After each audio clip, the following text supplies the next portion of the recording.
Alright, welcome. We are going to learn how to make a panoramic print using a photo stitching process in Photoshop. So first we want to be in the big bridge.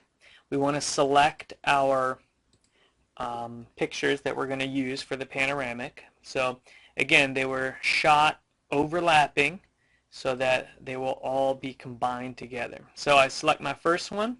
I hold my shift key down and I select the last one, and then we'll select all of them in between. Now right click and say, oh, don't do that. Actually go to Tools, go to Photoshop and Photo Merge. And give it a second and it will open up a window. Alright, here's what it looks like. Here's all your options on the left, and inside here you should see those files that you just selected. So first down below you want to make sure that blend images together is selected. If you run it and it looks like the exposures aren't matching, try it again with vignette removal selected. Okay? And the third option there we don't really have to worry about. You don't have to use it that much. So, and up here on our layout options, you want to start out with auto. Try that first. If that doesn't work very well, then try cylindrical. Okay? And if cylindrical doesn't work, then those pictures just aren't going to work. Try some other pictures. Alright, so here's what auto looks like. I just hit OK. And Photoshop will start doing its thing. So here's what auto ended up doing. It stitched all those together and did a pretty nice job. You want to look at the horizon line, make sure it's straight.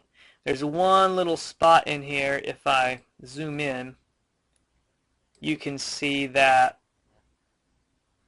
the horizon line dips down right here just a teeny bit. But it's not that noticeable. I'm not going to worry about it too much. But just in case, I'm going to go back to Bridge and go to Tools and do it again. I'm going to go to Photo Merge. And this time I'm going to try cylindrical and see what it does.